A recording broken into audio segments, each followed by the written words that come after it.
Tired of the price of everything going up these days? Groceries, rent, you name it, it's all going up. But not at Metro. They've got your back. Metro has lowered their prices and are giving you a 5-year price guarantee on talk, text, and data. One line, now 20% lower. Family plans, also lowered. Oh, and you also get a free 5G phone. All with no ID required and no activation fees. Stop by your neighborhood Metro store, visit metrobystmobile.com, or call to find out about their amazing offers. Bring your number. Not available if currently at T-Mobile or with Metro in the past 180 days. Guarantee covers monthly price of on-network talk, text, and 5G data for customers activating on an eligible plan. Exclusions apply. Details at metrobystmobile.com.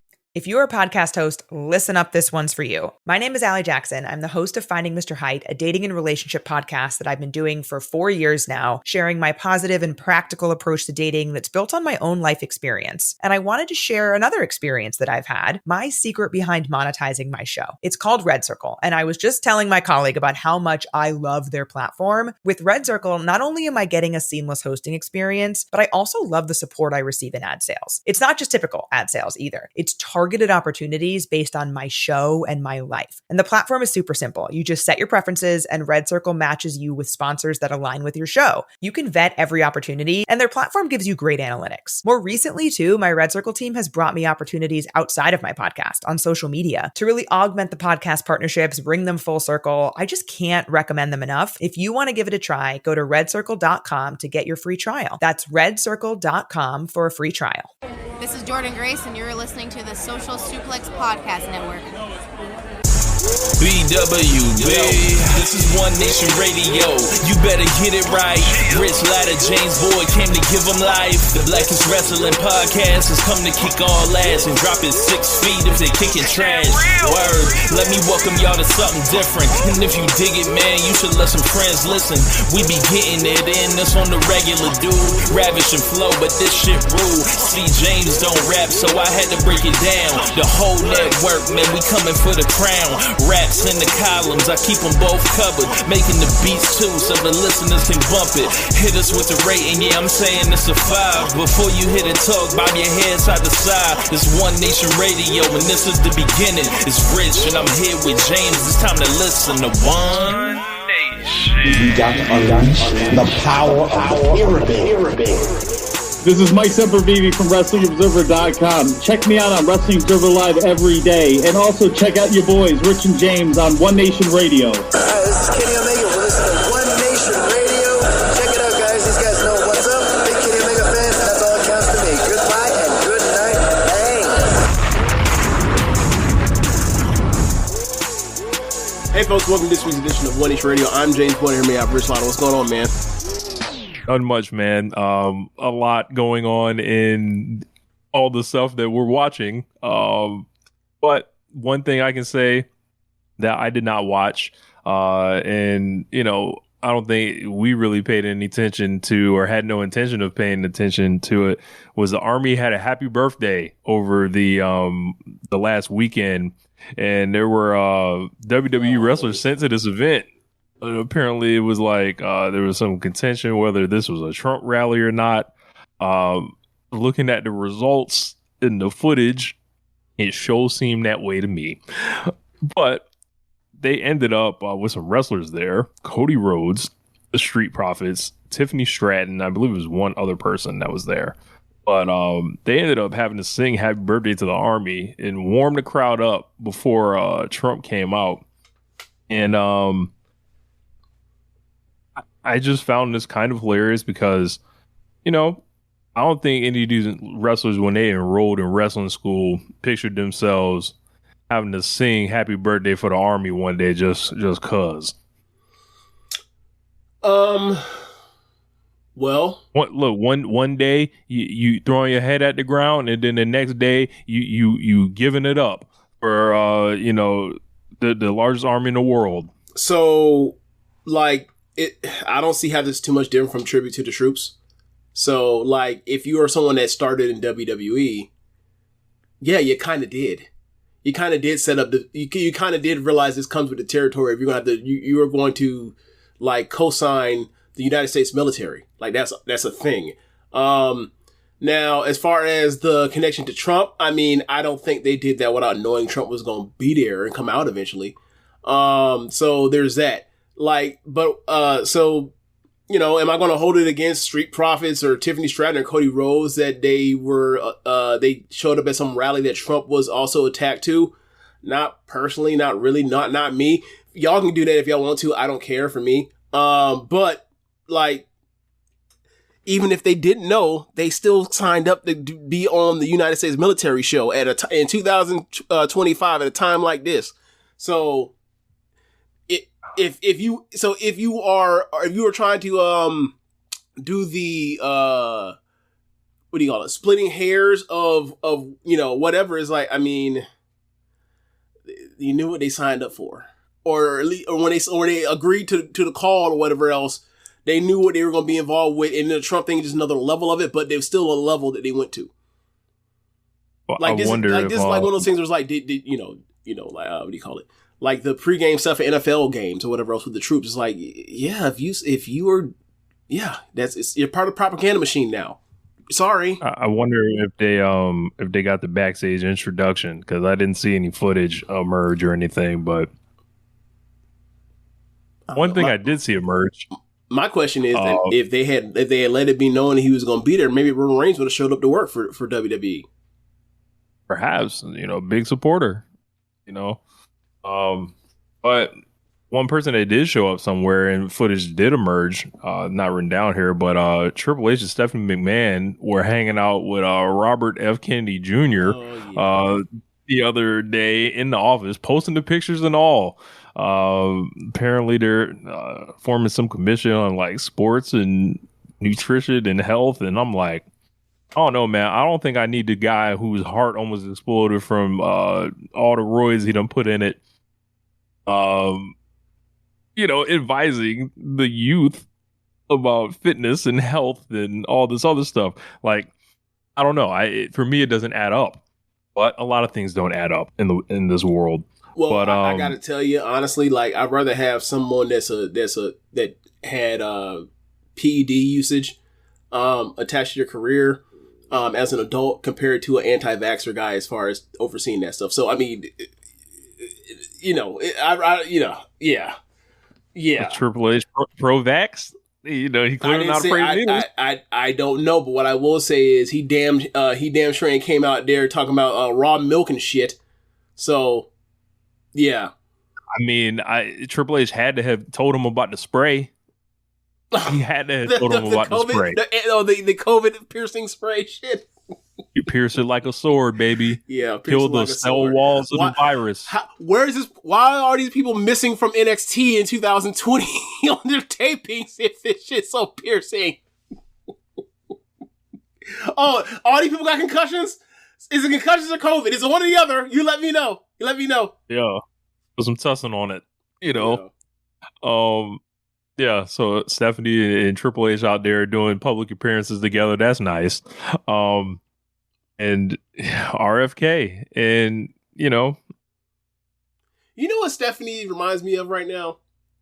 What? Do you like attached to all the bullshit? Probably definitely knew something at least, or at least like by still being around the bullshit is like, you know, giving some shit some room to breathe or whatever else.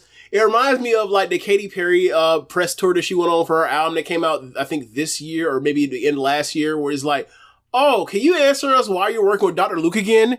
And then she gives this answer about like, yeah, you know, it's about my whole career and everything, and he was a part of it and all this stuff, without actually answering the part where like, hey, why you were going with this super producer that like basically was sent away from the pop like top stars for almost a decade because like he may or may not have like serially raped Kesha. Like, yeah, you ain't got no answer on that. Why are you giving me every answer for what I asked you? Like her doing that podcast, or how often that podcast is. Her doing that podcast at WWE, and then like still showing up and all this stuff, and it's like, aren't you what in the paperwork? Is she number 3? Isn't she exact number 3 in the paperwork? I think so, but I think it's like, why is she even tempting it? She should just like all back, but maybe she's like positioning herself to where like, hey, I'm here if you ever need me to step in. That's exactly my point. Is like your hands, regardless of however distance there is, anybody that thinks about it for she 5 got seconds stories. definitely knows. She knows some stories, and the part that she knows story ain't told no stories means her hands is dirty. There's no way her hands ain't dirty. Or she's getting her hands dirty by still being around. You know what I'm saying? Like, nah, man, it's a bad look. It's just a bad look all the way around. Oh man. I would suggest that Stephanie Triple H stop showing up stop showing up like at courtrooms. Stop showing up in congressional buildings. It always goes bad for them when they do this shit. Yeah, not too long ago they were at that hearing for Linda. That's what exactly crazy. Exactly. Did you see the shit with Linda recently? Yes. With Corey Bush. Just terrible, bro. An absolute embarrassment. Gave her the work. Stop looking at cue cards. Bad, man. But moving on. I just wanted to make a quick pit stop there. Let's talk about AEW, man. Let's get into it, man. Last week, at Summer Blockbuster, opened up with one of the best matches in Dynamite history, between Swerve Strickland and Will Ospreay. Man, I thought this one was really put together well, and some of the arm stuff like really popped me towards the end of the match, like how they built it up. And then when Ospreay was, basically a one-arm man still doing the hidden blade out of nowhere in the counters. I'm a sucker for the counters and all that. And I think, the combo of the match and the angle after it, this is like one of my favorite segments in the history of this show. Yeah, I thought it was a great match. It's not at the level of the first match, but I mean, that wasn't the point. Like, I thought they had an awesome, incredible match, and like, I really liked the part where the match is so much different from the first match. It turns into, Ospreay's being down with his bad arm, and he's making the best of trying to survive with Swerve, and Swerve is broke down when he has a bad knee. And yeah, I really enjoyed the match. As you mentioned, the counters, a lot of that stuff was really high level, sophisticated, and I thought they were doing the 5 more minutes thing, like similar to Adam Cole and MJF from 2023. Not angle where like MJF was going to like lose a lot, but like overtime crowd it's a dusty finish type thing. Like, you're gonna restart the match. But as soon as Death Riders came out, I was like, oh, okay. And then the eating of the bullet by Ospreay then from the Young Bucks double super kick, I thought that was really well done. And I think what they've done the last 2 weeks with Ospreay and Paige and Swerve, as far as like this road towards they're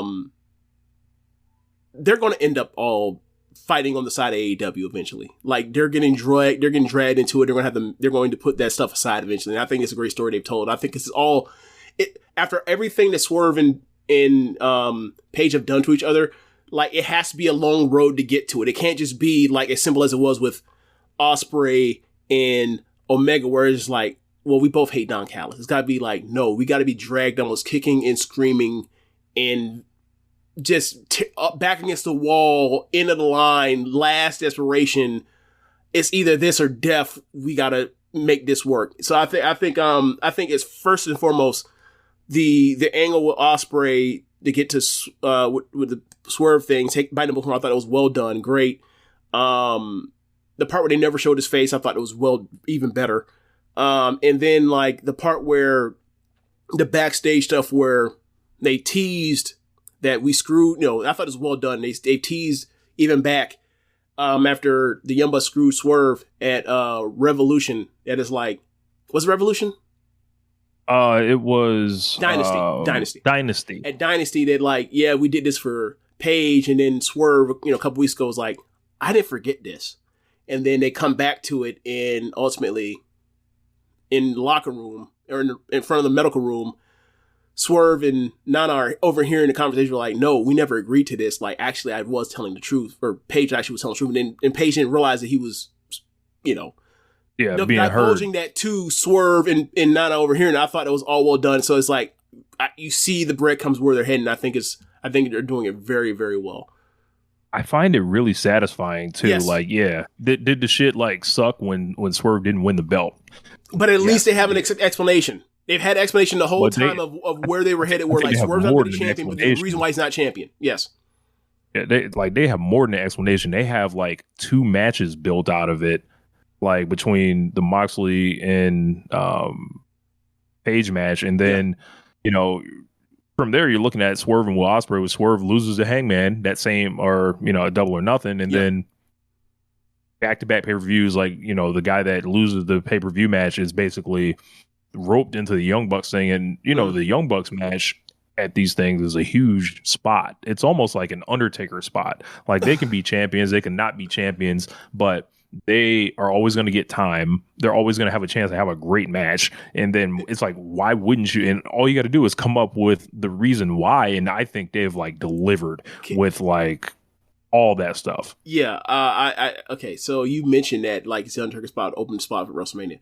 Can we call Kenny Omega spot the Undertaker spot and call the Young Bucks spot the Triple H spot? Because it's basically the same thing. It was like these two people were going to be on this show, and regardless of whatever the fuck is going on, and they're going to be in a marquee position, and that will be it. It's the end of it. It don't matter if they in a title situation or not, but like these two will have important marquee storylines for like 15, 20 years at this biggest show. Can we say that? Because I don't want to call I don't want to, because you said Undertaker spot for Young Bucks. Like I don't want to say that. In my mind, I'm like, does that mean that Omega is a Triple H spot? No, reverse it. I can't. Mentally, I just can't. It doesn't. I know functionally it doesn't matter, but mentally for me, it's gonna bug me. Please, can we just switch it? Please, Rich. Please. Sure. Thank you. But I really like this match. It was like, as I was watching, I was talking with Dan Koff and Jeremy at the time. It was like live in real time. It was like, yo, this is special what they're doing in there, and like it just felt like even the match they had last year, like I think, just performance wise, they went crazy in that one. But this one, it felt like they had a couple objectives. They had to, show they were equals. They had to get over the fact that they were friends going into this thing. I thought the crowd in Portland was excellent all night for this show. And they pretty much owned that show. And they felt like some of the biggest stars, like at a peak important time of their careers. So shout out to Swerve and Will Ospreay for that match. And I have an affinity for draws done well. I think this beat the shit out of that MJF and Cole one they did a couple years ago that you mentioned a couple minutes ago, that people were just going crazy and acting like it was God's gift to wrestling. I thought this beat the shit out of that. This one was way better, was markedly better. However, I still think that match was awesome. Like I still take that match over that 4.5 shit they did at All In that very divisive or whatever else. The work itself is 4.5, but just the finishes. But I like to draw a lot more.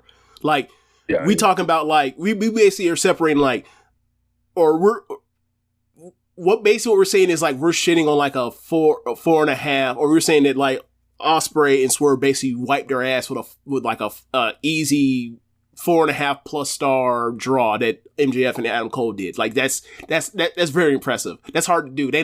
You ain't expect that's not easy to do. 4.5 star matches don't just fall out the sky all that often. I understand that we're at a special level of pro wrestling this era, but still 4.5 stars, you'd be happy with whatever you get. Yeah. As you mentioned, the angle at the end, I had just one thought. I was like, if this was Hangman Page taking the kick for Swerve, I think it may have even gone off even harder.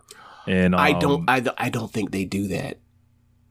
No, I'm saying like, because I was like, all right, well, what if Ospreay just won the match? It feels like they were swapped. No. What I'm saying, if they swapped, I don't think they pulled that card, because I don't think at this point in this stage of it is believable yet. If it was Paige there, Paige ain't Paige. Shit, Paige might have all of a sudden reached underneath the fucking apron, and all of a sudden he had a spiked cowboy boots and that's for a triple super kick. Like we ain't there. So I get what you're saying. Like maybe they do that if it was them, if this was swapped out as you mentioned, but like further down the line, not like 2 weeks post. post Double or Nothing, or 3 weeks post Double or Nothing. No, 2 weeks post Double or Nothing. I don't think so. But for the crowds, for the fan service, they would have lost it. They would have lost it. Yeah. It would have been, I think, even like, and I think the Will thing is like, it's better. Like we're getting Swerve and Will Ospreay versus the Young Bucks. Like, potentially, yeah. I mean, that's what it looks like we're headed towards. Write it down, man. Like that's what we're headed towards. Write the stars down, man. Yeah. But after that, we had. Go ahead. No, I was going to transition to something else. Yeah, go ahead. But go ahead because it's going to come up eventually anyway. So go ahead. So Don Callis interrupted Kazuchika Okada, and this shit here, I was dying. So Renee is speaking with Okada, and she's talking about the winner take all match with Kenny Omega. She basically says, this is the first time on American soil. Is this version of Okada ready for this version of Kenny Omega? Before Okada could respond, Don Callis jumped in there and he was basically trying to provoke him. He said, why is Okada in this match and not Kyle Fletcher? Has Okada had a better 6 months in the ring than Kyle Fletcher? Why is it not Takeshita? Has he had a better 6 months than Takeshita? I was like, oh my God. Yeah, I would be like, hey bro, Kyle Fletcher could beat Will Ospreay, and Okada kind of did that at World's End.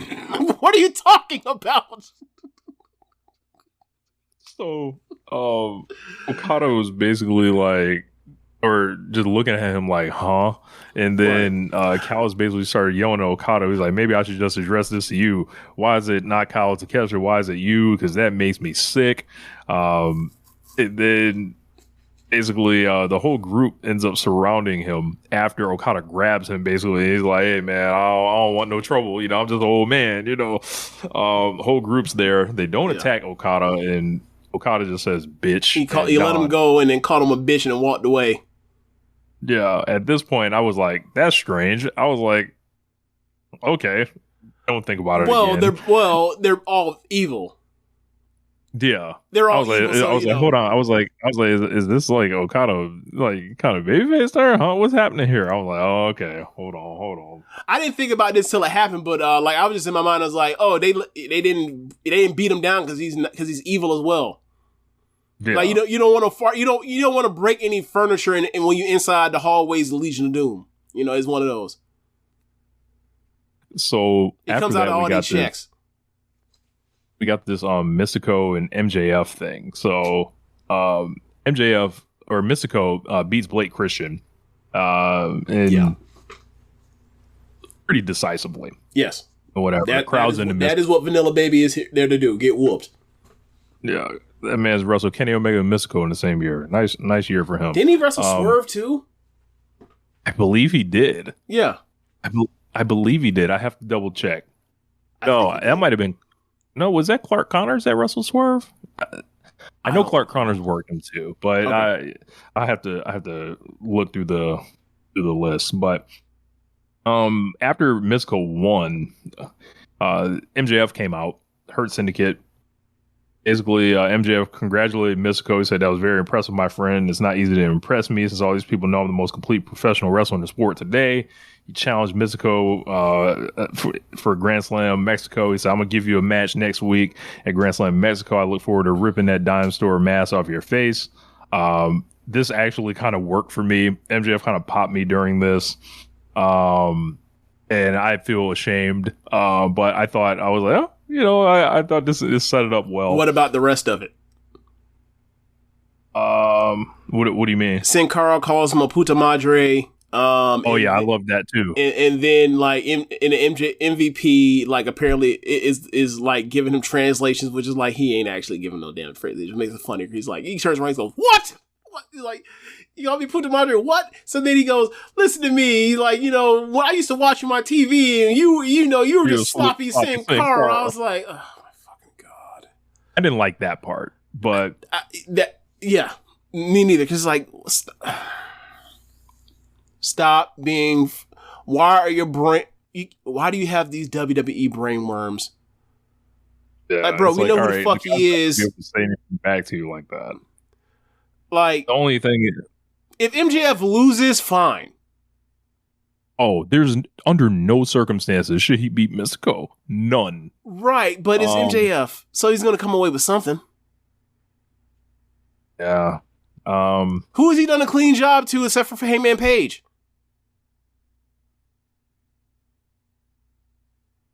It's been a long while. Daniel Garcia, maybe? No, he beat Garcia, and then Garcia gave him the move that put him on the shelf back after he won. Remember that? That's true. Osprey did Osprey beat him clean in Wembley? I don't remember. Distraction finish for Daniel Garcia. Oh yeah, that's right. Never mind. I forgot about that. Never mind. So Hangman Page is what we really got to bang on. Unless you're going to go back to Wardlow, that clean job he did for him. That was 2022, right? He left the company for months and came back after that, right?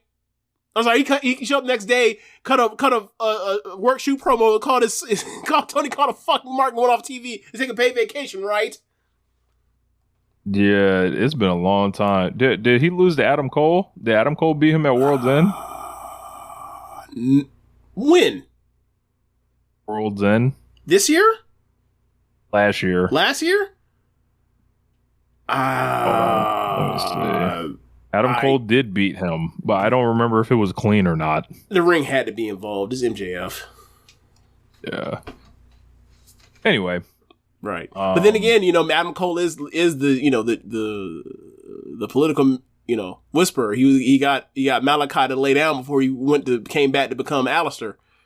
How's that going, by the way? I haven't heard a peep since he showed up. It's been it's been over a month. Four-way where I'm glad you brought that up.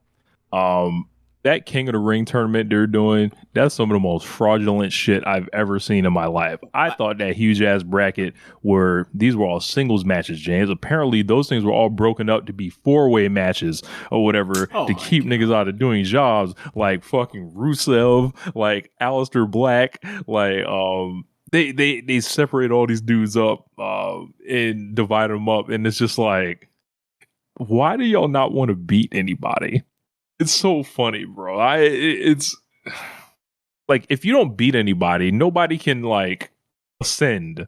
So it's like, what are you doing? Yeah.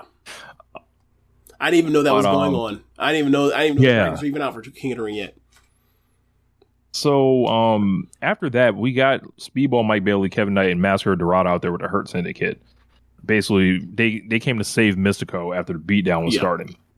And it went into their match.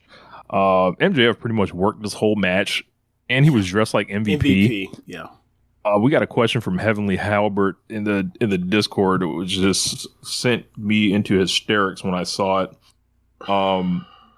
His question was, with MJF doing MVP tribute gear and spots, can we add MVP to the ONR Fake Legend Hall of Fame? Absolutely.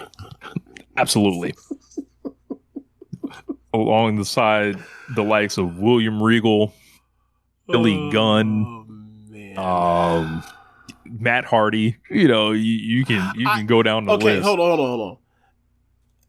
Matt Hardy, a fake legend, or Bully Ray? Bully Ray's definitely a fake legend. But I'm trying to figure out what Matt Hardy. Okay, so I go back and forth on Matt Hardy though. I will leave him out of that because then I gotta start asking questions like, so does that mean like nothing he's ever done is legendary? Because like the Hardy boys are legends. They're absolutely legends. Yeah. So you're saying like as a singles act he's a fake one, but he's like, well, but his tag team is, so like you kind of, it's like one foot in, one foot out. Like, he passes my test. But both the Dudleys, fake legends. Yeah, individually fake legends. And together. Yeah, fake legends. Absolutely. So, I think MVP will qualify, but Raven said Jeff Carey. I know, still a legend. Sorry, still a legendary tag team. Sorry, I agree. I don't disagree. Still legendary. Sorry. Happens. So, this match largely worked by MJF, taking all the bumps, doing all the spots, and there's not good things going on with the Hurt Syndicate, man. How long are they going to last in this promotion? Because how long contracts? Look, because if it's any longer than the rest of the calendar year, I would probably be surprised. So So the question I was going to ask you earlier that I said I'm going to save it because I knew it was going to come back up. So you mentioned the Young Bucks and Swerve and Ospreay as a tag team match. What are the Hurt Syndicate doing at All In, and what are they going to do to make me actually care? Like, what are they going to do? What kind of match are they going to put on to make me not, like, while I'm there in the arena, go to concessions or go to the merch stand and see what I can get at that particular time? Because they give me nothing to actually think they're going to give me something entertaining. Like, you would think. And once the bell rings, it could have been in this match, but they didn't really give them much. They don't have necessarily good promos. They don't have good matches. Well, MJF has good team. MJF and MVP have good talking segments, but I'm talking about the tag team of the buff neck niggas. Yeah. But in those promos, like, they run people down. They don't really do anything productive for these people. These people get nothing back on them. They bury people. They sell a little bit, like, physically, and then in the matches, they just completely destroy people. Unless Big Cass is, Big Bill's in the match, and then they'll basically isolate him off and then whoop the hell out of your boy, Bad Apple. Yeah. I don't know, man. I am rapidly losing confidence that was already low. That I feel like we've kind of talked about. Trish and Sarah talked about it. They talked about it again this week. It's getting to, like, Meltzer and Alvarez now. That's like, what are they doing? And you bring up All In. That's a great They're putting themselves over. Look, because it's like you start looking around that roster, and it seems like everybody worth a damn is running from these guys. Yeah, and now MVP's even mentioning that in his promos, in his talking segments. It's like, yeah, no one's wrong with you. You ain't gonna put nobody over. You ain't trying to do no business. You are doing Hurt business. That's it. You are in the business of making yourself look cool and make everybody else look like virgin, dweeb, dork, nerd, ass niggas. That's it. I get it. You're cool, and you're not making anyone else look cool. That's not how pro wrestling works. That's not how you make anything productive in this thing, right? Like, you're a tag team. It'd be one thing if it was Bobby Lashley was running through niggas like a hot knife through butter to get to the title. He ain't even doing that. He just in the tag team having a lot of time of his life just smiling, wearing raw ass outfits. Yeah. Fits clean as hell. What was that? Was that turquoise or was that taupe? That purple shit he wore one time? No. What he wore just this week. Oh, I don't even remember. Now, it's not teal. It's not it's dark. It's like a dark turquoise. It was clean. It was like leather. It was like a leather type material. It was clean, but it's like the fit. Look, man, the fashion show ain't enough. It's not enough. They got to get out the WWE mentality. They've been there for so long. AEW does not work like WWE. Not backstage, not on camera. The problem is, right? The problem is they don't realize the backlash is gonna soon be on them. I think other people that's around, like, in backstage around them, understand it. Maybe they're even telling about it, but, like, they think, well, we come out, we're awesome, we look cool, and the crowd likes us throwing like MJF, and it's like, you don't understand, like, once that ends, what's the next step after this? You have given nothing to the game, and eventually you gonna reap what you sow when the MJF shit eventually ends. It ain't gonna last forever. This ain't the bloodline. The game will come back to you. Right. I don't mean Triple H. Yeah. And, like, I mean, we've been talking, look, how many months ago we were like, hey, man, what pay-per-view was it? When they were facing Outrunners, we were like, Revolution. It had been before then. Yeah, it was early. We were like, hey, man, they ain't doing nothing. They not doing nothing. They just beating people ass. And that's cool until people get tired of it and want to see good ass matches from these guys. Because they're capable of having good ass matches, those two together in a tag team. But the other good tag teams in the division don't want to wrestle him. Gee, I wonder why. Like, and I imagine wrestling the Hurt people, I believe, like, I don't know this. I haven't been in the ring, obviously, with them. But, James, do you think that you're going to be calling the match when you wrestle against the Hurt Business? No. You were getting your ass whooped. They're taking 90% of the match. And wonder why I think that's the case, because they've done it in every pay-per-view match they've been in the title defense. They take like 90% of the match. They whoop and beat all ass. It's the matches look like how a BG album sounds. It ain't number thuggish, dark, bleak shit going on. This shit down to the bone gristle.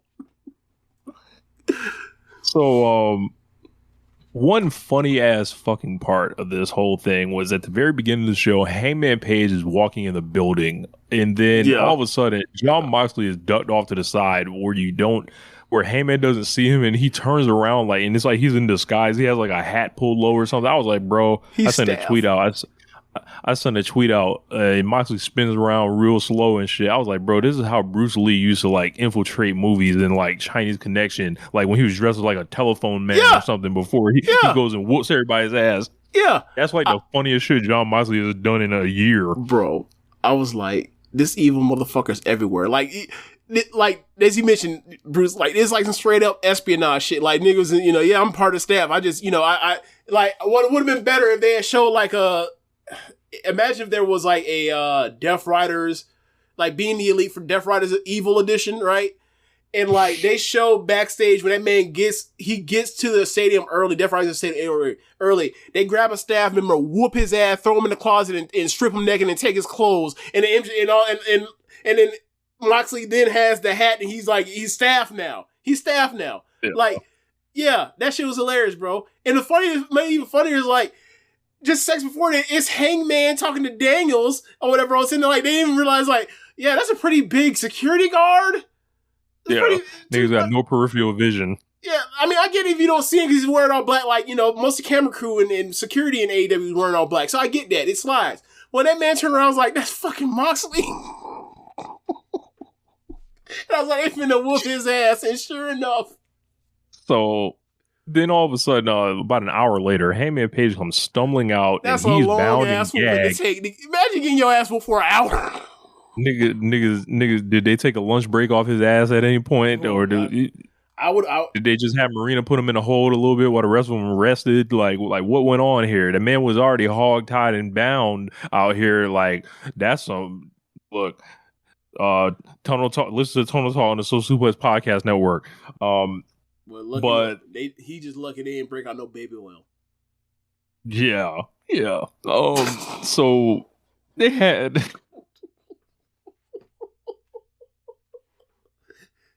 What? They had. No, another one. They had that man hogtied. Hogtied, yes.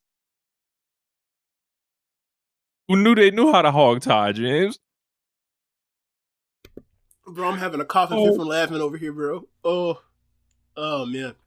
Oh, in the comments they're saying Happy Pride Month. Yeah. Indeed. I see that. Happy consensual pride. Yeah. That's the only part that matters. Yeah. So, therefore I was whooping his ass. And then Moxley cut a promo. He said, for a long time now, you've been searching high and low for something. I don't know what it is you've been searching for, but you have exactly 4 weeks to find it. You have exactly 4 weeks to step up and become the man everyone wants you to become. If you're not prepared to do that, pack your shit and get the hell out.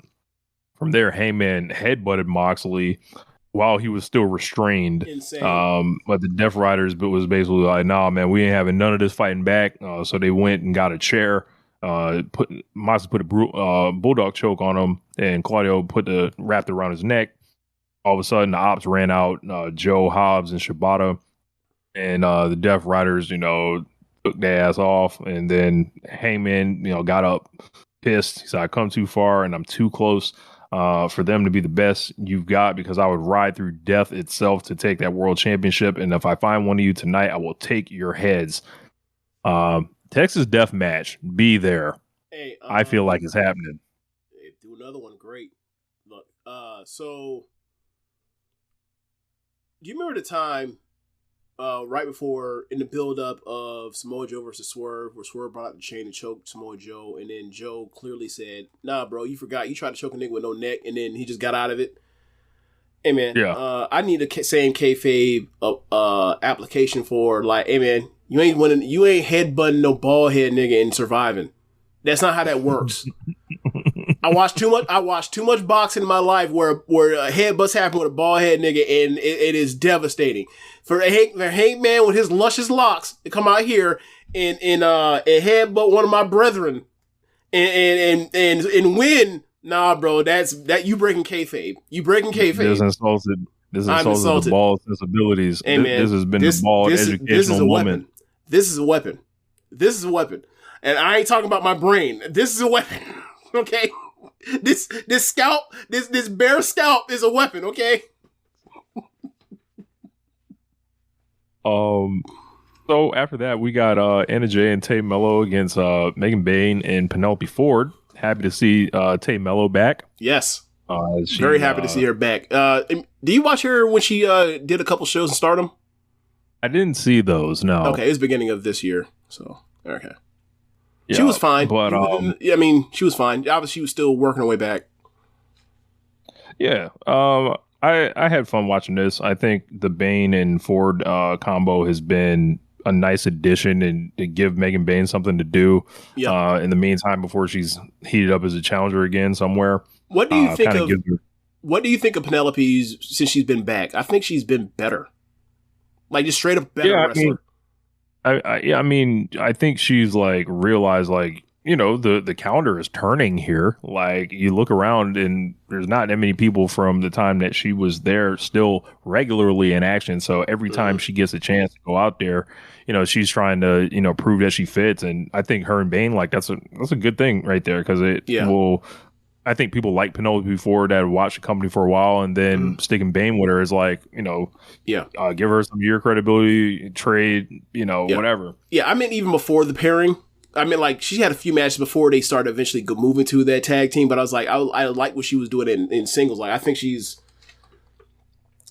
something's changed. Don't know what it is, you know, but something's clearly changed. She's having better matches now. Dave Mello got the win, basically on Penelope Ford. Yeah. And, you know, it was a nice reunion. TJ, everybody always kind of liked that team. And they are like the deathmatch team. So hopefully they escalate this and they can do it. Yeah. We didn't talk about the no DQ match from that Bayne and Ford had with who was it last week? It was Harley and Anna. I like that match. Yeah, I mean they obviously set the whole thing up for Harley to get the bloody spot on the steel steps or whatever, but like I still liked it. Yeah. So after that we had the Okada Omega basically contract signing and the unveiling of the AEW Unified Championship. But before that, we got this fucking excellent 6-minute video package for Okada and Omega. And I think if you were somebody that watched those matches in real time, you really appreciated it. You really felt like, okay, they're taking time to try to show this thing to be special to people that have not seen this before. I don't know if they necessarily achieved their goal because a big part that the video packages can't really cover, because I don't think pro wrestling promotions really have an incentive to do this. Like, they cannot properly convey like how great those matches were in real time and then sell it based on that. Right. Like, they have no incentive to do that or whatever, because it's from a storytelling perspective of promoting a match, it's more important that people that have watched the matches or have not watched matches understand the rivalry between those two more than however great those matches were. So I think they actually so the main objective they got accomplished, but I agree with you. So I think like if you were wondering like, why is it such a big deal? And they show you those, like, this is the story of like, if they had put in a little bit longer, like, this title reign, and obviously it's another promotion, you probably can't do this, but it's like, hey, this title reign that Kazuchika Okada had, it may be the greatest pro wrestling title reign of all time. Maybe that would have added a little bit more to it to show you like the kind of journey that it took or the kind of mountain that Okada was. Or maybe it makes you be like, if he was that, then why is he not that here? I don't know. But either way, I thought it was really well done in saying, like, these two had a defining... I was fired up watching it. These two had a defining thing. And also, boy, you know what this felt like? You know when they show, like, footage of, like, the 2013 NBA Finals or the 16 Finals, and you're like, bro, this shit was not this grainy. I remember seeing it.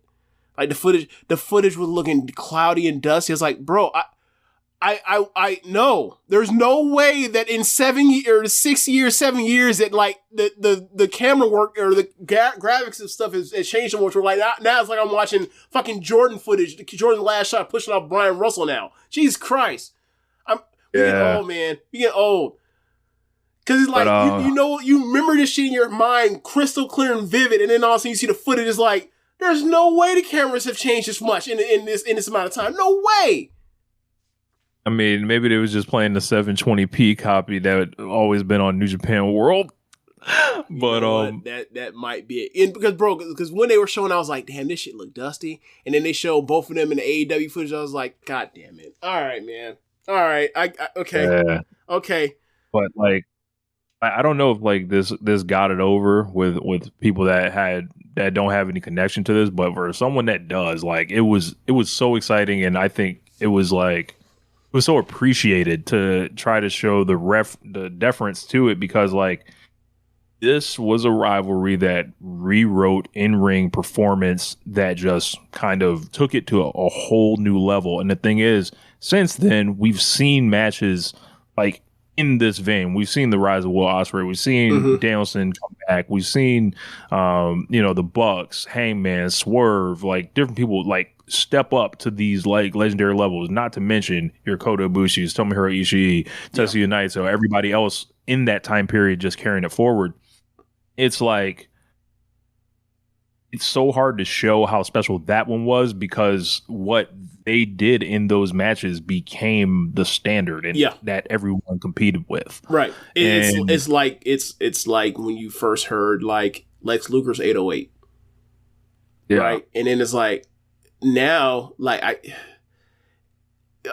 got another example, perfect one, right? You remember when Dominic Wilkins dunked on Larry Bird and knocked his ass to the ground in midair?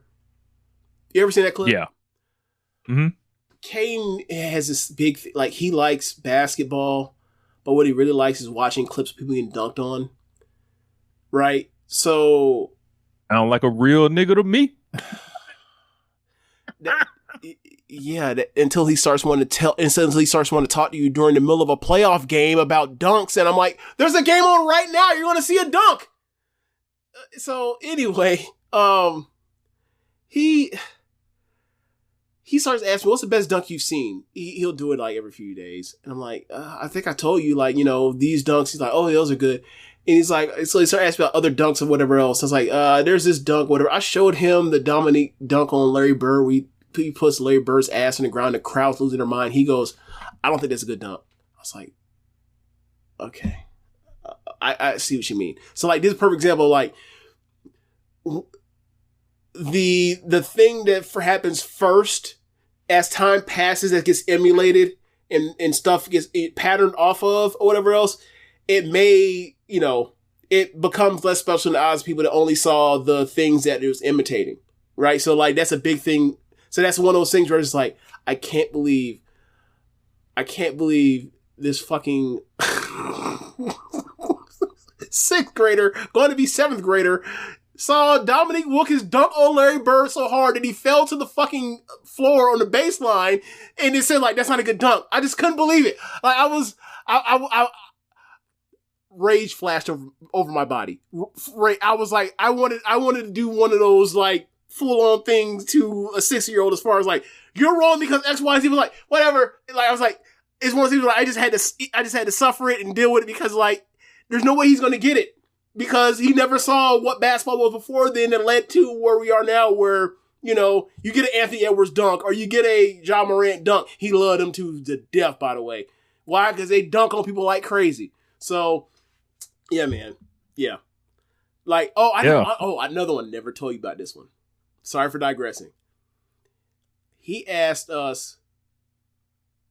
me and Daniel one time, who was Jason Tatum the best basketball player in the world? We were like, no, Jokic was. he looked at us like we had 4 heads combined. I was like, I can't believe this. I just can't. Jason Tatum is the best basketball in the world, and he's better than Jokic. This was like last year. Me and Dangle were like, you gonna find out Caden is on Twitter with an avatar, with an Anthony Edwards avatar. It's because people. It's because Jokic don't dunk.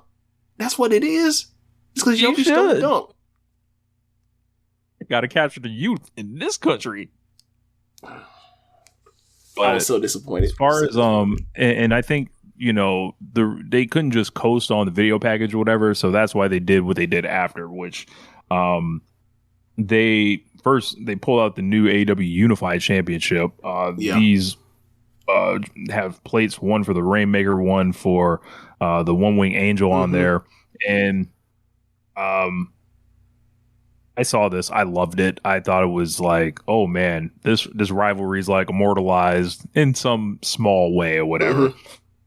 There's the arguments of maybe you should have done something based on AEW history or whatever, but you know, it's a choice they made. I think that I mean, they kind of did. The promotion don't exist if not for this match, if not for this rivalry. There's also that. So, So I like the belt.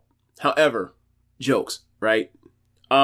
So do you remember V1 of the AEW Women's title? Yeah. It looks just like that. But bigger. Yeah. Just pointing out in my mind, I was thinking like, I haven't seen any, I haven't looked at it, but I wonder if anyone's made that joke online or whatever else and racked up the likes or not.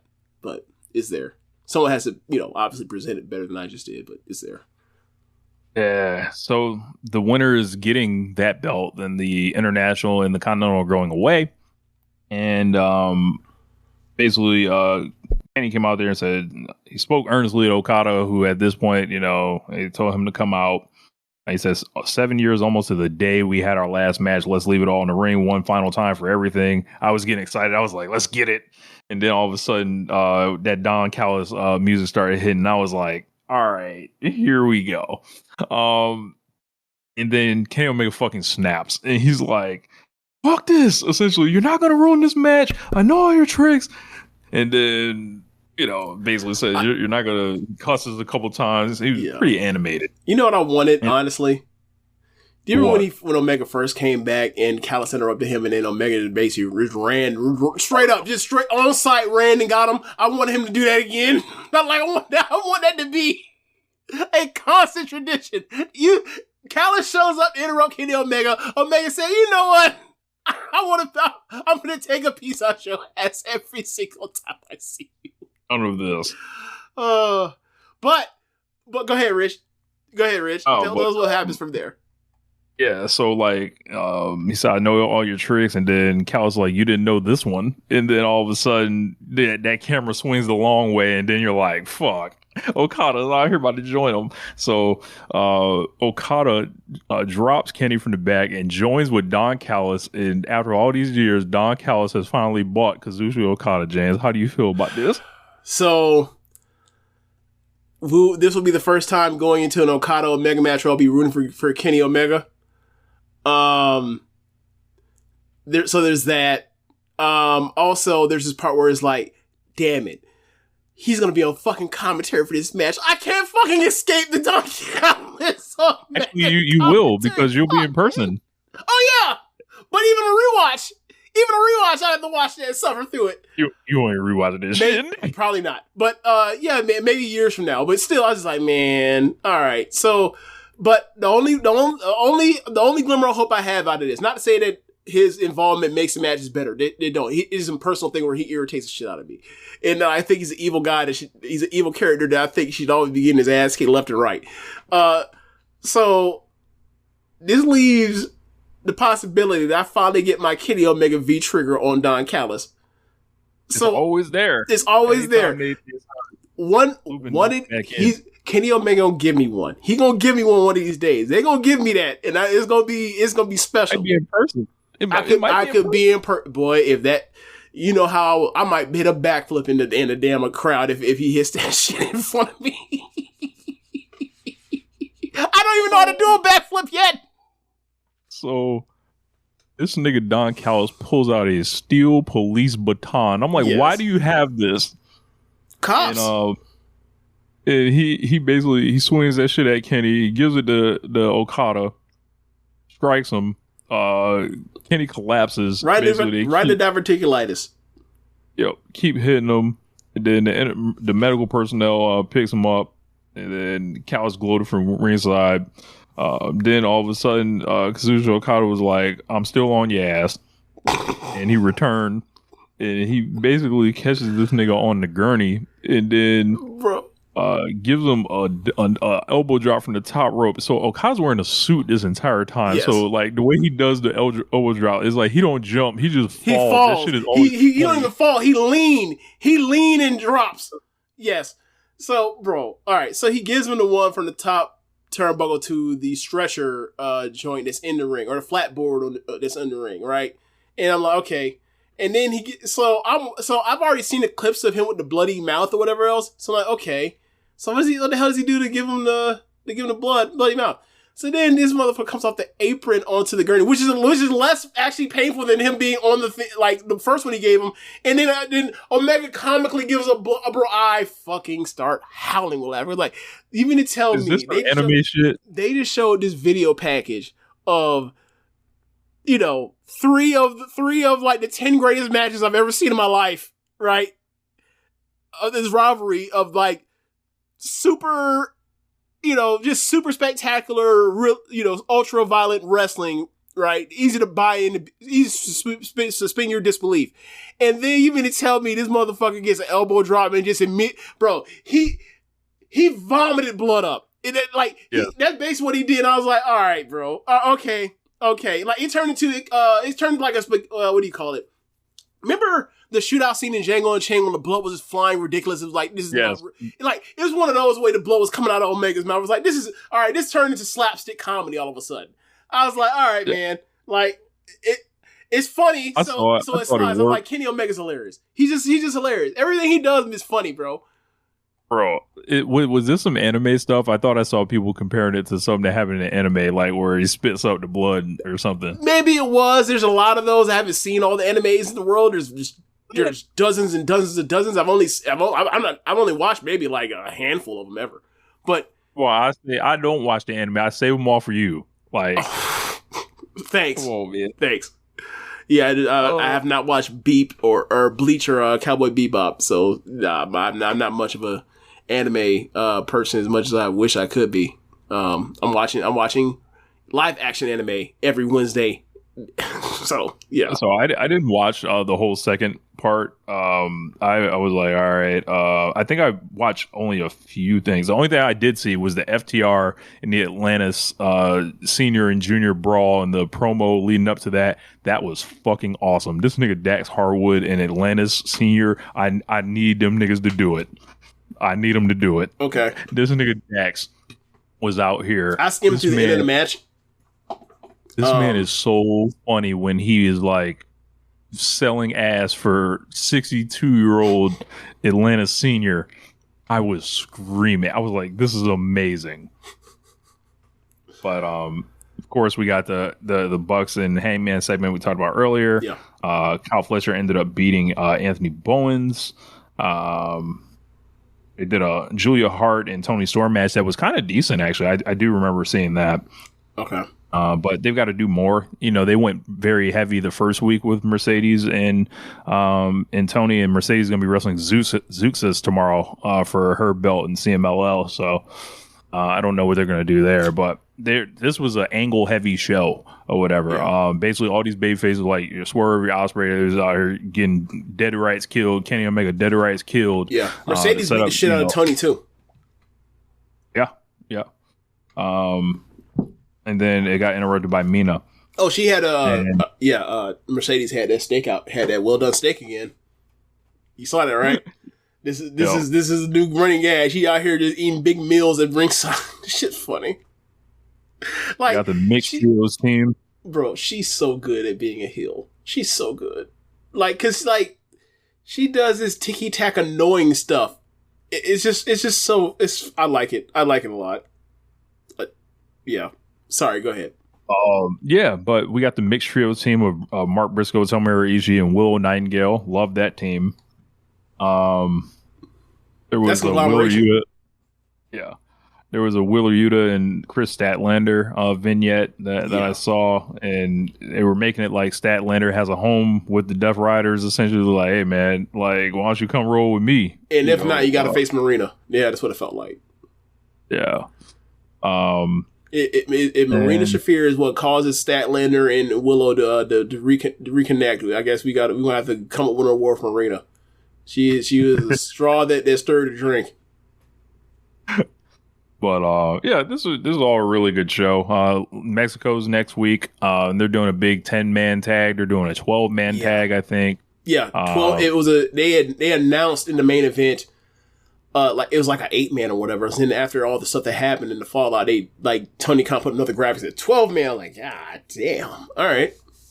I mean, in CMLL, like they'll eat that shit up. Oh yeah, definitely. I'm just saying, like, as far as the way they've done Fyter Fest, like the 4-hour block shows, and also Summer Blockbusters, like all these things were like basically like one segment of interference leads to like one person coming out, and their segments right up right after. I liked how this was all done.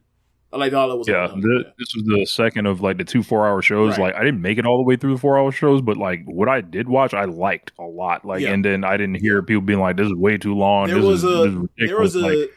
was a Beast Mortos and Bandito match too that I think he would I don't, that's Coalición, but I didn't get a chance to get to it.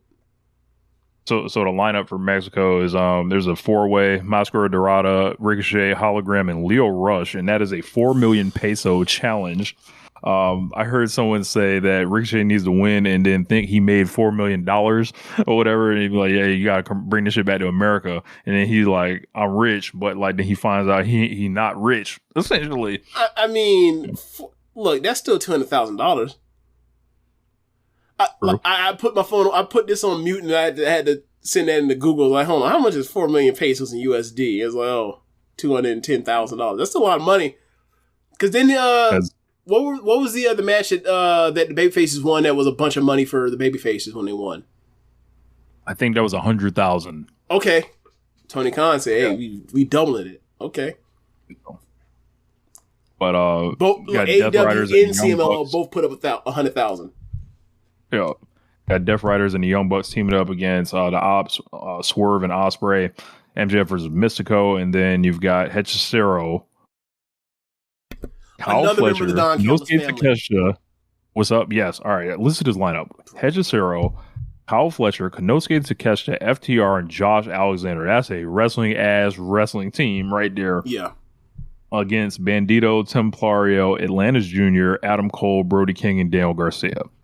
So, I think it's gonna be fun. It's gonna be 2.5-hour show. We'll see. We'll see how they get down and all that. But tired of the price of everything going up these days? Groceries, rent, you name it. It's all going up. But not at Metro. They've got your back. Metro has lowered their prices and are giving you a 5-year price guarantee on talk, text, and data. One line, now 20% lower. Family plans, also lowered. Oh, and you also get a free 5G phone. All with no ID required and no activation fees. Stop by your neighborhood Metro store, visit metrobytmobile.com, or call to find out about their amazing offers. Bring your number, not available if currently at T-Mobile or with Metro in the past 180 days. Guarantee covers monthly price of on-network talk, text, and 5G data for customers activating on an eligible plan. Exclusions apply. Details at metrobytmobile.com. Ready to make a real impact every day? Join the Active Day Home Care team and help clients maintain their independence in the comfort of their own homes. Make a difference in someone's life as you provide essential daily assistance and protect their health and happiness. Earn up to $20 an hour and enjoy additional perks like optional daily pay, 401k, paid time off, ongoing educational training, and more. Join a team that values care, compassion, and your professional growth. Visit activeday.com to apply. Yeah. That's it for the wrestling. I don't know if you wanted to talk about any basketball or anything. But it seemed.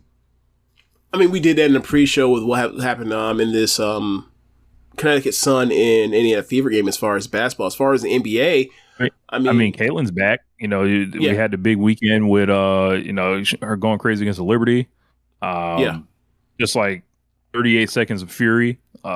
People. I've heard Christine Brennan, and I've heard Callum Kerr both say like this is the most entertaining stretch, or that 3 threes were like the most entertaining stretch in WNBA history. And I was like, you might be right.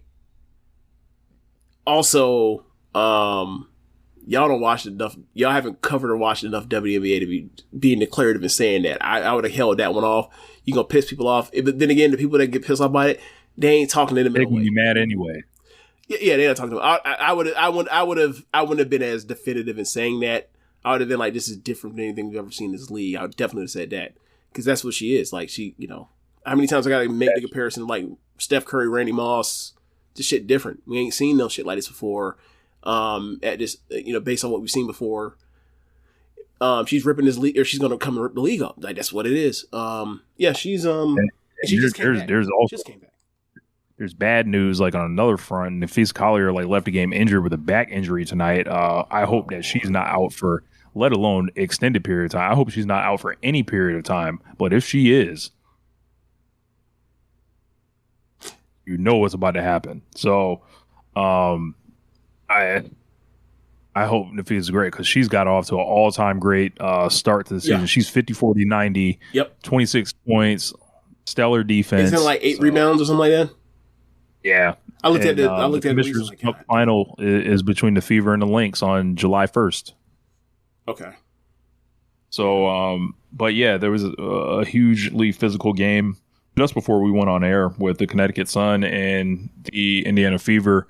And everybody involved were the white women. This was like a Marina Mabry, Caitlin Clark, J.C. Sheldon, and Sophie Cunningham. And it turned into like, it was a game that constantly kept escalating because the officials did not get this thing in control. When did the score of the game like get out of hand? So the Fever pretty much had like a 14-point lead all game. Okay. Like probably from the second quarter on. Okay. Like nothing really changed. There was no like run or anything, but it was just chippy as fuck. Mm-hmm. And obviously JC Sheldon basically guards Caitlin like she's Raja Bell trying to guard Kobe Bryant or something. Like she'll just do dirty. She's like Bruce Bowen, all that shit. Like, and then like basically Caitlin like tells her like, hey man, there's nothing you can do. Like, I'm still going to do what I want to do, essentially. And the shit was funny. Like, Caitlin Clark was plus 31 on the night, and J.C. Sheldon was like minus 22. Like, it was just belt ass, essentially. Yeah. But it was just a bunch of dirty shit, like, the whole game, essentially. Yeah, I love people like that. They be like, they just talking and still talking while they down. Like, they be like, I'm still here. Yeah, you here losing. Shut up. Collect your check, take your L, move on to the next. There will be another day for you to talk shit. This ain't the one. Yeah, like the chef. I was actually talking to someone today that said they don't like Halliburton because like he only talks shit when he up, but when he's down or whatever else, like he don't really say much. I was like, I don't know if that's necessarily true or how much you actually watch. I don't know if that's actually true, but what I will say is when you win, you get to talk shit because you won. Those are called bragging rights. That's what comes with the territory. We both got into a fight. I whoop you. I get to lord it over to you until you come whoop me. If you don't ever get to whoop me, well, guess who gets to talk forever? That's how that goes. Yeah. The chef, Marina Mabry, had a terrible game in disguise. She was looking for smoke all night. Like, she got involved early on in the pull apart or whatever. Then she got into knocking Caitlin Clark down way harder than Kennedy Carter did. Way harder. And then the eye poke from J.C. Sheldon on Caitlin Clark, way more than Dejanay Carrington's entire. It almost makes the Carrington one look completely accidental, which I still contend that it was. But I think this is the real smoke. Like, this was like, I was watching a game from the 90s tonight. Like, as far as like, niggas was just hanging around, and then like, there's a minute left in the game, and some bullshit about to happen, and then it culminates in like J.C. Sheldon getting on a fast break, and it was almost like Sophie Cunningham didn't even bother run up the floor. She was just under the rim, essentially waiting for it, and everybody in the arena knew it was about to happen. She jumps up, and Cunningham hugs her and then throws her down. Yep. And then they get up and they running it, James. I didn't see that part. All I saw was the wrap up and throw down. Yeah, she it wasn't even gets much of a up, throwdown. It was like and- a wrap. It was like a put down. It was like a wrap up put down. Like, yeah, you going. You already head that way. Let me help you there. Sophie gets her in the clinch and pretty much kind of controls it. Jason can't really move or whatever. She's like caught up, but like the other teammates in there trying to break it up, but they going at it. Like you can see, like this was physical. Like this was like, wow, someone stepped up, and like Jason Sheldon had been agitating Caitlin Clark. And the funniest shit was when Caitlin Clark finally checked out of the game, which was like 2 minutes before this, they pulled Caitlin because they were like, we don't want no more shit happening. Caitlin Clark exits the game with a fuck you 3 in Jason Sheldon's face, cusses the bench out, cusses Jason Sheldon out, and then cranks up the crowd. And I'm like, this is fucking Jordan. This is fucking Kobe. Like this is the one. She is the one. Like I was cranked watching this, and it was like it was such a good time to watch. Like it was like, hey man, whenever you see these agitators or whatever, these people that are in the league that are almost doing whatever they can to hold on, and they get into something with the star player, right? And if they have a history with one of those star players, like J.C. Sheldon does, going back to college with Caitlin Clark, it even makes it better when the star just asserts their dominance. Essentially, it's almost like that Kevin Durant, Patrick Beverly, like, I'm Kevin Durant, stop this. Like it felt like Russell Westbrook and Patrick Beverly too. Patrick Beverly's in a lot of these or whatever because she kind of defends with the same tactics that he does. But is she as good as getting around screens as he was? Do you remember the shit that Patrick Beverly was doing against Devin Booker in that West Conference Finals? It's like, how the fuck did you can't screen him? How are you unscreenable?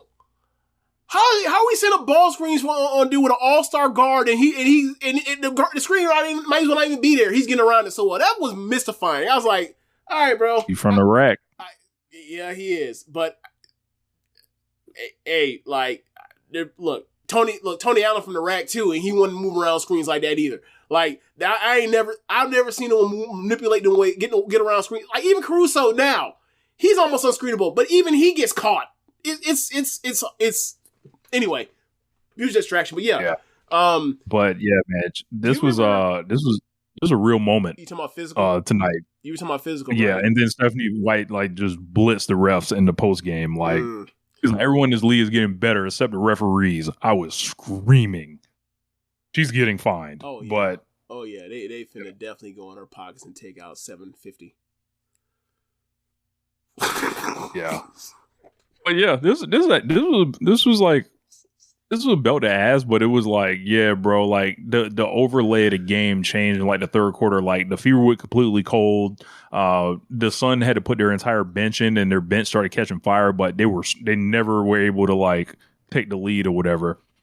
But yeah, this is gonna be interesting how people react to this one because there's no race war to be had, but which means people still gonna add ass.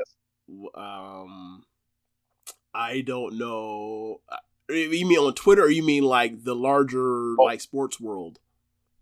I mean, they're just gonna turn it on like Sophie Cunningham, like W Media is going at her now, like saying this is uncalled for. There's no place for this in the sport and all this other stuff. They said Caitlin Clark caused this. Shut up. They were like, Caitlin Clark caused this, and I was like, how? Like she got poked in the eye and then like shoved someone off of her or whatever, and then got shoved by Marina Mabrey. Bro, they were booing Marina Mabrey like she was LeBron after that. Every time she touched the ball, like going back to Cleveland in 2011. Like J.C. Sheldon's getting it the rest of her career when she steps in Indiana. Like those boos, Angel Reese ain't been booed that hard. Like, like for my money, like incident for incident, this was the biggest one since Caitlin Clark's been in the league of any of them. Like it was a combo of all of them. It was the eye poke, it was the shove, it was the physical the dirty defense. It was all that shit all in one. Well, I think that I also saw people on Twitter was like, you type in Marina Mabrey, you'll see people like be like, hello, the chef. Be like, no, not even that. It was like she should have been thrown out. It was them, yeah. It was them like, being like, that a girl. I was like, oh. That's what they doing. Yeah, that's what they doing. Okay. All right. Yeah, my post game video, James, is about to break 6,000 views already. So they eating it up. They eating it up. Yeah, that's crazy. But you want to talk about the men's finals? Man, it seems like it's over now, bro. Over. Like Halliburton, I was watching him or whatever else, and like he took the fall, not the metaphorical fall, but he fell, and I was like, and then ever since then, like when he was in the game, I was like, very, very can't get by anybody without a screen type of stuff, and I was like, this ain't good. And then, TJ McConnell went nuts to keep the game close. Him and Siakam both, went crazy to keep the game close, and they got to 5, and then they, it's hindsight or whatever, but they should have ended the game with TJ McConnell instead of Halliburton. He just didn't have anything, and then like it turned into like I think it was like 4 straight turnovers, and it's like it's been the story of the series. If Indiana does not turn the ball over, they can win. If they do, OKC is going to get out on the break, and they're just going to their life's so much easier on offense. That's really what it came down to. Like the first game, they had 19 turnovers in the first half. In the second quarter or second half, they didn't have many. That's how they were able to come back. Turnovers is the biggest story of this finals. Like whole thing. I mean, I guess you want to throw in like Shea and Jalen Williams going nuts in the fourth quarter of game 4, but outside of that, everything's been based on turnovers. It's really been the whole story of this finals. Yeah, it seems like after game 4, like when you lose in that fashion, like that's kind of seemed like that in the series, like there's some shit that happened at the end of that game, like that Shea did. That was a good punch. Like, Shea bro, was like 15 last 15 points. That's a legendary performance. Him and Jalen Williams were unguardable. They went to that 2-man game of like, and this is funny because like while it was happening, I was like, I forgot what the lineup was out there for OKC, but I was like, why isn't Siakam guarding Jalen Williams? Like, is he just stuck? Because I could. It's like, is he just stuck on like not Halliburton, but stuck on like Harkenstein or stuck on Chet or whatever else? Like, they need to find a way to move that matchup. Like, but because Jalen Williams, like when Nesmith guards him, is not much of a problem for him, and then like Nesmith just cannot stay in front of Shea without fouling. So, but anyway, like Nesmith was just like he was really good against Brunson, but not against these two, and like him being out there. That shit I saw Shea do at the end, like with the arm and the trip at the same time. I was like, this. You do it again. Do the elbow. My fault. It needs to be complete. No, because you doing it like as if it's a push off, and he's not bringing it up and out. He's bringing it across, like he's bringing it out. Like no, like he's throwing like an MMA elbow strike, except with his forearm and it's into someone's ribs. I was like, bro, like that's the part about his game that is frustrating. Is like the trip. I don't even remember. Yeah, I get people were arguing about who tripped who, and I was like, I don't know. Honestly, do not know who tripped who in that situation. No idea. Which is like, well, if you don't know who tripped who in this situation, then maybe you call it the travel because he took 3 steps. I don't know. But either way, man, he was on fire in that fourth quarter. But that's the part that's frustrating with him is like it's all just mid range. It's all just he's paper cutting you to death, and like you can't breathe on him sometimes because then it's a foul, and then he's allowed to just fucking elbow you in your rib cage and raise up, and it's like, all right, man, well, this ain't no guarding him then. Like, he's just the best one-on-one player in the NBA. Like, niggas talk about the ones shit or whatever else. He gonna beat everybody in ones because he's allowed to do. You can't touch him, and he can touch you all the damn time. It is what it is. So yeah, but yeah, man. Either way, he went nuts in that fourth quarter. He's been great, except for like game 3. He's been great in every game in this series, and he's going to be Finals MVP and League MVP and first team All-NBA. He's going to be one of them rarefied years, and he's only 26, and his team's presumably going to be better because Jalen Williams is only 23. He's going to be better. Like, I know you said earlier season you thought early in the playoffs you thought Jalen Williams was ass, and I was like, he's been inconsistent, but like if he's going to be, as he gets older, like by the time he's 26, like there's no doubt in my mind he's going to be better than Jaylen Brown. There's no doubt in my mind he's going to be better than Jaylen Brown. He's better than him offensively already right now. He can use both hands and finish with both hands. So yeah, like, I mean, I had concerns about Chet or whatever else. But it's like, if Shay's going to be this for the next 5 years, and Jalen and dark skin Jalen's going to get better, and they got all these movable pieces and easy contracts move out, and all these draft picks, whatever, to get somebody if it don't go well or whatever else, they can go big game hunting, or they can get the 3 for 2 special. They're set up better than anyone for the next 5 years, better than anyone, and they're about to win the title. So was that we might have to what do you call it, buckle in for lock in. Might have to lock in. Might have to lock in. We will see. I ain't saying they, because even the Warriors got competed, went 7 with the Rockets. Like, I'm not saying they're gonna be unbeatable. Like, I'm saying they have a chance to be in major legitimate contenders for the next 5 years, and they're already winning the title with what presumably is gonna be like one of their worst teams in the next 5 years. I mean, since it seems like Halliburton is kind of hobbled or whatever, any chance they could sub in Caitlin Clark, for the, she could just run point.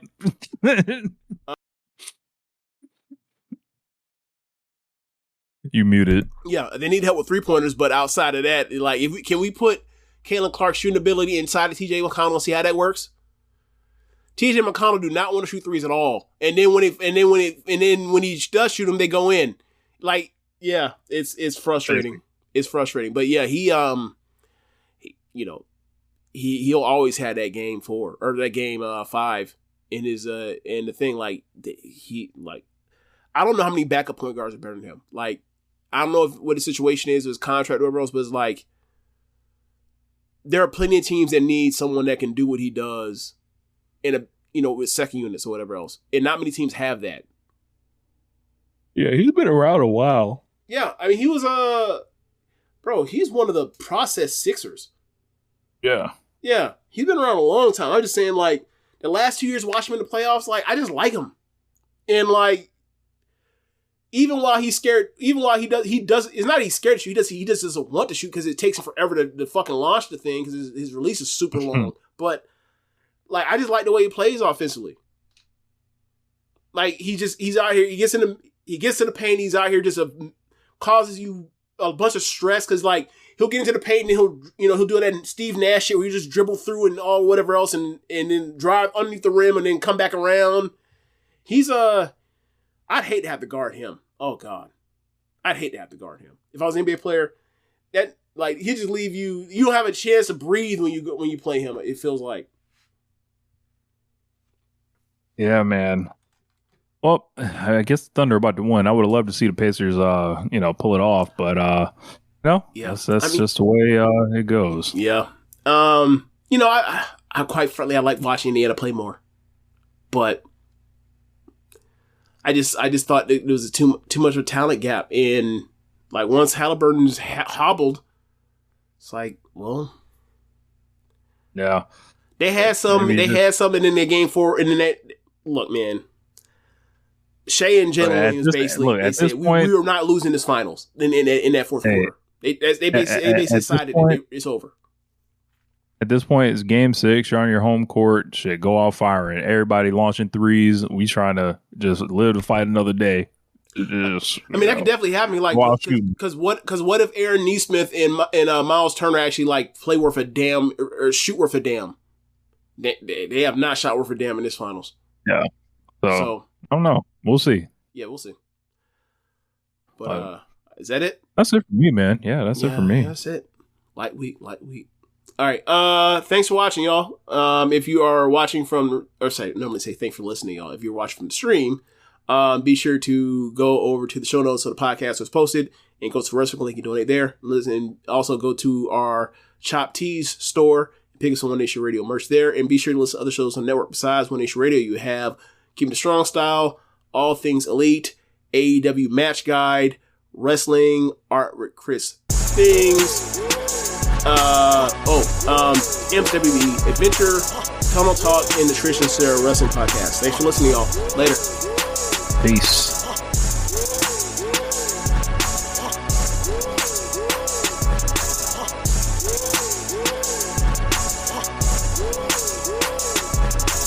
Tired of the price of everything going up these days? Groceries, rent, you name it, it's all going up. But not at Metro. They've got your back. Metro has lowered their prices and are giving you a 5-year price guarantee on talk, text, and data. One line, now 20% lower. Family plans, also lowered. Oh, and you also get a free 5G phone. All with no ID required and no activation fees. Stop by your neighborhood Metro store, visit metrobytmobile.com, or call to find out about their amazing offers. Bring your number. Not available if currently at T-Mobile or with Metro in the past 180 days. Guarantee covers monthly price of on-network talk, text, and 5G data for customers activating on an eligible plan. Exclusions apply. Details at metrobytmobile.com.